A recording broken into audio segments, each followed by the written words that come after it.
Je déplore le fait qu'on n'a aucune vision pour contrer la pénurie de personnel scolaire au Québec, la pénurie d'enseignants, puis même la pénurie de direction d'école. Il manque plusieurs milliers d'enseignants. Sur 120 000, il y a un total de 120 000 enseignants, enseignantes au Québec.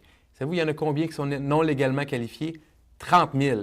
Ça, c'est les chiffres de 2020-2021. Donc, ça, le chiffre est probablement plus élevé que ça encore. Près du quart des enseignants au Québec, en fait, des personnes qui sont dans les classes au Québec sont non légalement qualifiées. Ils enseignent à peu près 10 des heures enseignées. Ça ne fait pas de sens. Puis quelle est la solution mise en place actuellement? Des diplômes rapides, des diplômes à rabais pour faire que ces personnes-là qu'on dit non légalement qualifiées deviennent supposément qualifiées après un diplôme de l'équivalent d'une année universitaire. J'y crois pas. C'est pas en abaissant le standard de formation, de stage et d'accompagnement de nos enseignants et enseignantes qu'on va rehausser le niveau, qu'on va faire qu'on va avoir des classes qui sont réellement en mesure de permettre aux élèves d'atteindre leur plein potentiel, dans des climats harmonieux, qui s'adaptent quand même aux enjeux, aux défis, aux forces de chaque élève.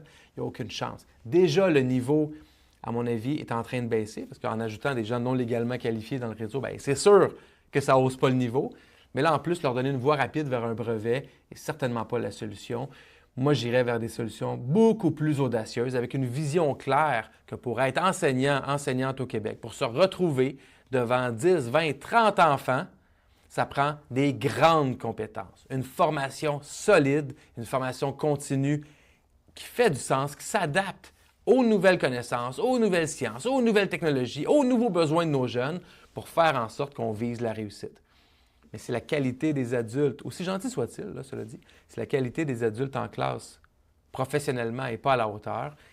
C'est comme une avalanche de conséquences négatives qui va arriver sur nos enfants, sur la relation école-maison, sur les résultats scolaires, sur le climat à l'école, et j'en passe, et on ne peut pas aller dans cette voie-là.